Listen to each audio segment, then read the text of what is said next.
Alright, what up everybody? Y'all know this y'all boy Solo Foe, and this is another episode of So What's the Issue. And I'm not gonna lie to y'all, I've been gone for a little minute. I've been dealing with some stuff, been thinking about some stuff, been going through some stuff. Also got some good stuff going. But today I'm gonna get into this video. It's gonna be about rebellious teen phase.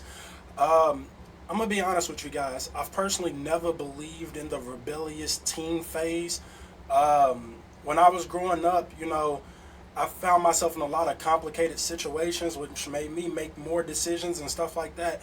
And I'm not saying that there's no such thing as rebellious teenager stage or nothing like that. But at the same time, I am saying I'm a little bit less of a person that gives that a word and more of a person that gives into situation for situation. Like me personally, like if anybody wanted to say, oh, well, Tonio, you got to know that the rebellious teen phase is a real thing because, look, you went through it yourself at one point in time. At one point in time, you was gang banging. At one point in time, you was fighting and doing this and doing that. But what I want to tell those people is you actually didn't see what was going on with my actual personal life. Like in my actual personal life, I was being bullied in school. And in my actual personal life, like I was getting picked on and I didn't have the money and I didn't have the clothes that other kids had. So when other kids got to school, they used to say things and do things. And then one day I found out when I started fighting back, when I started doing the gang banging and stuff like that, I found out like, hey, I can actually do something about this situation where people are messing with me, and I'm not going to allow that anymore because it's not fun all day being a person in the classroom that's getting talked about. So I'll tell y'all this, after about middle school, like my 7th, 8th grade year, whatever, like that was my 6th grade year for sure. I had to get into at least 10 to 15 fights at Iroquois, whether it was outside of Iroquois, inside of Iroquois. When I went to Iroquois Middle School, I was getting into fights every other week. And it wasn't like I was starting the stuff, but at the same time, the more I was getting into fights, the more I seen, hey, ain't nobody bullying me no more. So people would be like, "Oh yeah, that's a version of you. That's not a rebellious stage." When I think of the word rebellion, I think of a person that's like, "Hey, I'm going against authority to gain my own personal whatever because I want to do what I want when I feel like doing what I feel like I want to do." So yeah, it's real easy to chalk it up as like, "Yeah, okay, that's rebellious. That's it's real easy to do that." But honestly, I think it's more so on the parents. I honestly think it's more on y'all that cause these situations where these kids feel like they need to be rebellious towards y'all. Even with parents that try to be more than good to their kids. Like a lot of these people don't actually realize over getting on their kids is causing individualism problems. Like you can be, which I'm gonna tell y'all a situation. A kid had a really nice home and got a lot of nice perks of being in that really nice home. But the situations came about where when the kid wanted to fight for their own independence, the guardian of that kid wasn't so allowing to allow them to go out and do things like go get on the bus and learn how to be on a bus and bus their way around the city because they felt like they weren't mature enough or knowing enough or understanding enough of the world for them to get on the bus at the time. The person wanted to join the wrestling team, but they couldn't join the wrestling team because the guardian was like, hey, I don't personally believe that's for you. I don't think that's a sport or a thing that you should be getting into. How about doing this more so over here? And then over time, y'all can see what I'm trying to say. One thing led into another thing, which led into another thing that turned that child into a person that felt like, hey, I don't have my own right to make my own decisions. And it started causing friction between the two people that were staying together, the guardian and the child.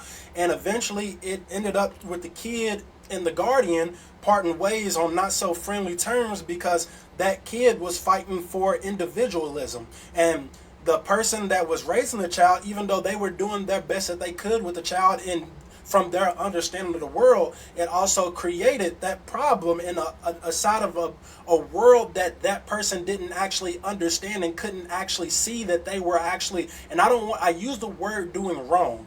in a light way, because I don't mean doing wrong. They were just doing things from the perspective that they felt like they were right in, and it ended up causing so much individualism problems that eventually these two people started bumping heads, and then they ended up parting ways. Now, that's a good version of that situation, but bad at the same time. But people like to call these things like teenage rebellion. It's like, no, for a lot more of y'all, what happens with y'all's kids is y'all's kids are being raised from another room. Like, this is where I'm gonna lose a lot of y'all.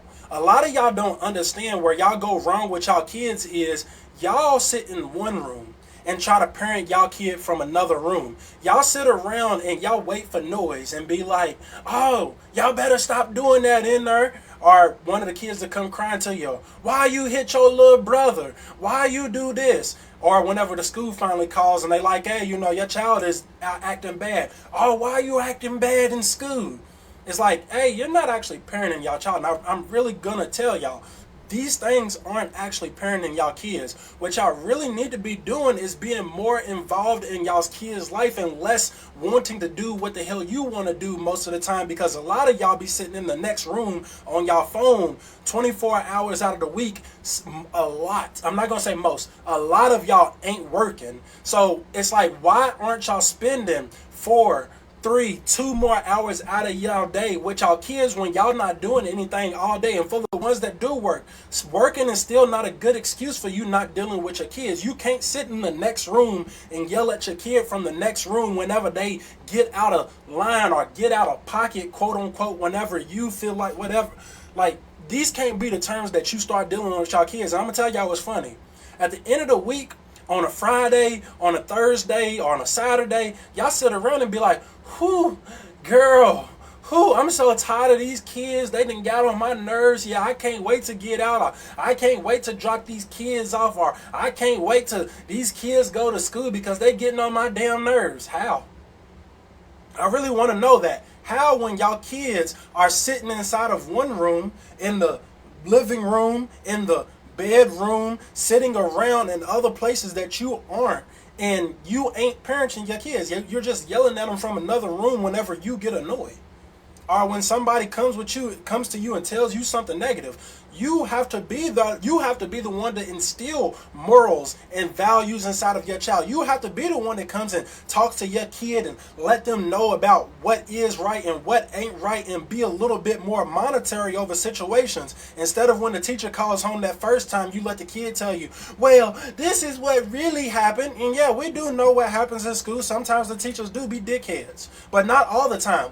Look at your neighborhood. Look at the kids that's getting shot. Look at the kids that's gang banging. Look at the kids that's growing up to start selling dope and shit like that. Let's start looking at these kids and start thinking, hey, you know what? My child could actually be that. Let me jump in front of that. Let me actually try to be the person that, you know, gets in front of my child going down the wrong direction. Because when it gets to your child robbing, your child fighting and beating up the teachers and stuff like that, then y'all be sitting there like, well, shit, exactly. You can't do that. You need to be more monetary over your children. And I'm not trying to make it to be like, hey, everybody in the city is doing everything wrong with your city. But look at the West End. Look at the East End. Look at the South Side. Look at how we were raised, and look at who turned out what way. Look at what kids turned out what way, and how their parents actually treated them. And a lot of y'all still ain't gonna understand when I say, hey, y'all, and I mean y'all, don't parent y'all kids. I mean, damn near, I want to say about 60% of y'all don't parent y'all kids. So what I want y'all to understand, he ain't talking about me. Yes, I am. Even if you feel like you the most great parent in the world that does everything right by their kid, I'm talking about you. Find a little bit more of a way, because nobody's ever going to want to take responsibility. Since I've started doing so what's the issue, I'll tell you this. I have not found a lot of people that want to take responsibility for their own actions. Well, you act like you're better than everybody because you ain't got no kids. That don't make no sense. I could care less. I take accountability. I don't have kids because I want to make sure when I have my kids, it's in the right situation. So let's stop that whole thing. Accountability. try to find ways that you can go spend a little bit more time with your kids, even if you feel like you are a great parent. Let's just go on ahead and cut the middleman. Let's cut the, well, you don't know what you're talking about. Okay, I get it. I don't know what I'm talking about. But try to find a new way, a new thing to do with your kids, to try to be more in tune with your kids, to see if your kids are reading, writing, if your kids are participating in school. I'm going to tell you one thing that we used to do that you could do with your kids so simply, and it'll be a great thing for y'all to do. Do those math minutes. And I don't know if everybody knows what a math minute is, but a math minute is a math thing. It's times tables where you start at your twos, and it's 50 questions on a page, and it's got all the twos on there. So 2 times 4, 2 times 9, and it's not in order. It's all mixed up, and your child has to finish all of it in a minute. Now, this is what a math minute was. You got 60 seconds to do 50 questions, and that will show you that your kid is progressing in the mind. And and all it takes is you a couple cents for you to print off a piece of paper to spend a little bit more time with your kid. Or give your kid a book. I don't care if they're in high school. I don't care if they're in middle school. Give your kid a book and tell them, hey, look, so I'm going to give you this book on Monday. By the time Saturday comes, I want to monitor your reading speed.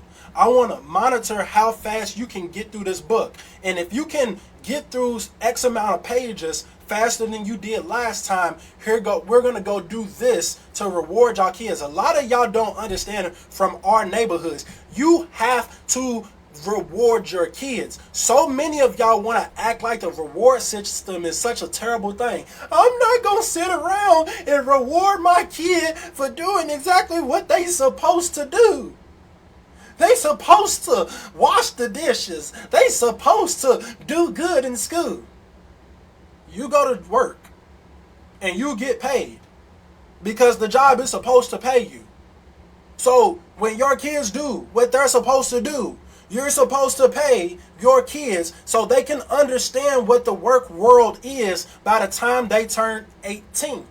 But see, so many of y'all are sitting in one room and not thinking or caring about what your kids got going on in the next room. And it's so asinine that it's crazy to me that none of y'all can understand what I'm talking about when I be talking about the shit that I be talking about. Y'all be acting like I'm coming from left field and I'm just the biggest dickhead jerk in the world. Oh, well, you ain't got no kids, so you don't understand.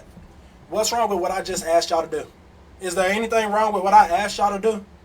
Because if you can't take the time to go print out a piece of paper with 50 questions on it while your child is still in middle school, while your child is still in high school, and make sure that their education level is up to par with what they're supposed to be. Once you're done with the 2s, you do the 3s. Once you do the 3s, you do the 4, all the way up until, you feel like at a comfortable level, when your child is asked a question, they firing the answers off like that, just getting them questions like.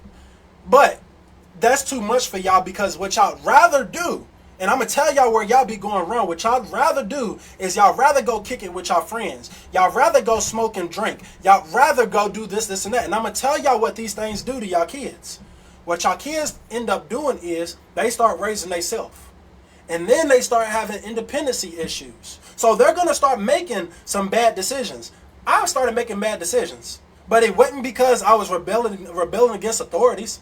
I had to do what I had to do. Your child is going to do what they have to do. Stop trying to simplify everything, this guru statement, and y'all going to hear me say that so much. Guru statements. Y'all love to justify everything under one thing and then just toss it in a bucket. Let's start breaking things down into more individualized situations so y'all can start understanding where each and individual one of y'all are going wrong with each one of y'all kids. Because I tell you this, I got a parent that I don't even talk to.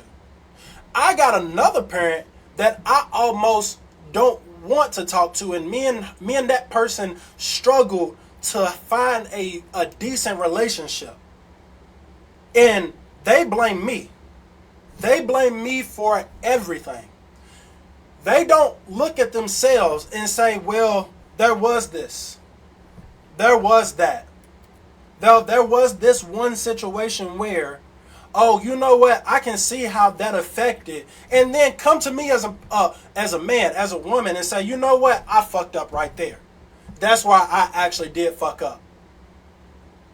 But, well, you just talking about what you and your parents went through.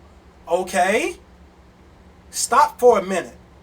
Think about that last time you whooped your oldest child's ass, and your oldest child was trying to explain to you a situation. They told you, hey, my little sibling, hit me first.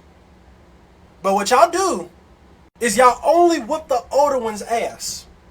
Y'all beat on the older child to justify, oh, well, you're not supposed to put your hands on the younger one. You're not supposed to, if you got problems, tell me. And you know what the younger person, y'all never do with the younger person? Nothing. And guess what? Now guess what you just did to your child? So when your child starts rebelling, don't start talking about oh, he's rebelling against me. It's not rebellion. You don't take the time to listen to your kids and find a proper way to get on your kids.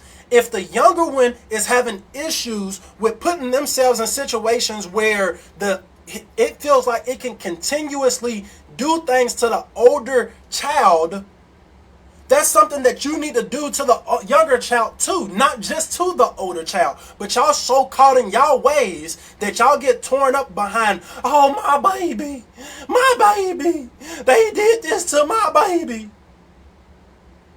Are you parenting one child or are you parenting both? This is getting kind of long, and I appreciate anybody for watching. Let's stop just chalking everything up to one meaning, one guru statement. Hey, well, my child did this, so it made me angry. Why did your child do said thing? Find out why your child did it. Talk to them. Talk to them and let them know why that behavior is unacceptable. What you're also going to do to try to mitigate the circumstances that presented itself for this situation to happen. Like, at some point in time, y'all as parents need to start looking at yourselves in the mirror and start looking at what y'all are doing to y'all kids before they get to this rebellious stage, quote unquote, that y'all be yelling out. I'm not saying that the rebellion stage isn't true. I'm not saying that it isn't real. But for our community, what the hell is it that we have that makes our kids so entitled? That you feel like that's the reason why they're rebellion. Because they're that spoiled, or that it's more about y'all parents than it is about the rebellious shit. But that's just food for thought. I appreciate everybody for watching. Y'all know this has been y'all boy Solo Foe, and it's been So What's the Issue. I'm back, and I love being back. I'm gonna continue with these topics.